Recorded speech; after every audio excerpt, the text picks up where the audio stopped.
मरकुस रचित सुसमाचार 11वां अध्याय। जब वे यरूशलेम के निकट जैतून पहाड़ पर बैतफगे और बैतनिय्याह के पास आए, तो उसने अपने चेलों में से 2 को यह कहकर भेजा कि अपने सामने के गांव में जाओ और उसमें पहुंचते ही एक गदही का बच्चा, जिस पर कभी कोई नहीं चढ़ा, बंधा हुआ तुम्हें मिलेगा, उसे खोल लाओ। यदि तुमसे कोई पूछे यह क्यों करते हो, तो कहना कि प्रभु को इसका प्रयोजन है और वह शीघ्र उसे यहां भेज देगा। उन्होंने जाकर उस बच्चे को बाहर द्वार के पास चौक में बंधा हुआ पाया और खोलने लगे। और उनमें से जो वहां खड़े थे कोई कोई कहने लगे कि यह क्या करते हो, गदही के बच्चे को क्यों खोलते हो? उन्होंने जैसा यीशु ने कहा था वैसा ही उनसे कह दिया। तब उन्होंने उन्हें जाने दिया। और उन्होंने बच्चे को यीशु के पास लाकर उस पर अपने कपड़े डाले और वह उस पर बैठ गया। और बहुतों ने अपने कपड़े मार्ग में बिछाए और औरों ने खेतों में से डालियां काट काट कर फैला दी। और जो उसके आगे आगे जाते और पीछे पीछे चले आते थे, पुकार पुकार कर कहते जाते थे कि होशाना, धन्य है वह जो प्रभु के नाम से आता है। हमारे पिता दाऊद का राज्य जो आ रहा है धन्य है। आकाश में होशाना। और वे यरूशलेम पहुंचकर मंदिर में आया और चारों ओर सब वस्तुओं को देखकर 12 के साथ बैतनिय्याह गया, क्योंकि सांझ हो गई थी। दूसरे दिन जब वे बैतनिय्याह से निकले तो उसको भूख लगी, और वह दूर से अंजीर का एक हरा पेड़ देखकर निकट गया कि क्या जाने उसमें कुछ पाए, पर पत्तों को छोड़ कुछ न पाया, क्योंकि फल का समय न था। इस पर उसने उससे कहा, अब से कोई तेरा फल कभी न खाए। और उसके चेले सुन रहे थे।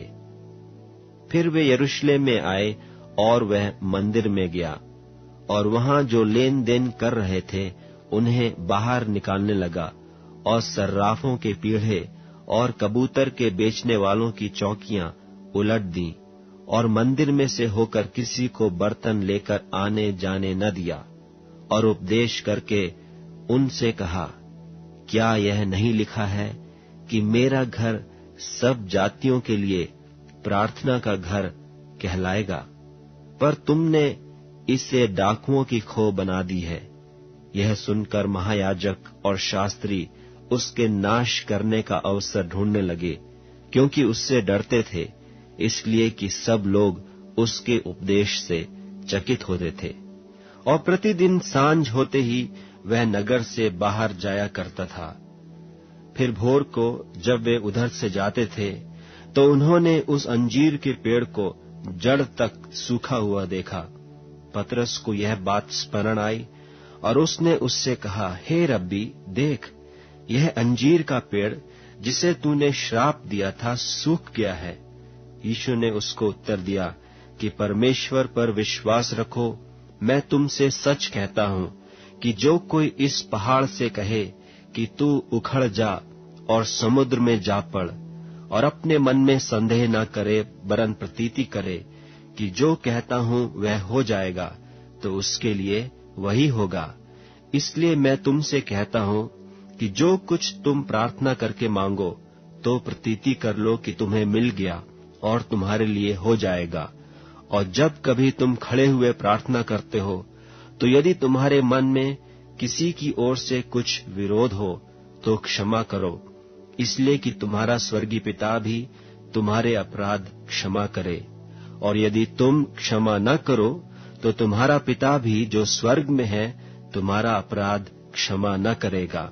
वे फिर यरूशलेम में आए, और जब वह मंदिर में टहल रहा था, तो महायाजक और शास्त्री और पुरनिये उसके पास आकर पूछने लगे कि तू ये काम किस अधिकार से करता है, और यह अधिकार तुझे किसने दिया है कि तू ये काम करे? यीशु ने उससे कहा, मैं भी तुमसे एक बात पूछता हूं, मुझे उत्तर दो, तो मैं तुम्हें बताऊंगा कि ये काम किस अधिकार से करता हूं। यूहन्ना का बपतिस्मा क्या स्वर्ग की ओर से था व मनुष्यों की ओर से था? मुझे उत्तर दो। तब वे आपस में विवाद करने लगे कि यदि हम कहें स्वर्ग की ओर से, तो वह कहेगा, फिर तुमने उसकी प्रतीति क्यों नहीं की? और यदि हम कहें मनुष्य की ओर से, तो लोगों का डर है, क्योंकि सब जानते हैं कि यूहन्ना सचमुच भविष्यद्वक्ता है। सो उन्होंने यीशु को उत्तर दिया कि हम नहीं जानते।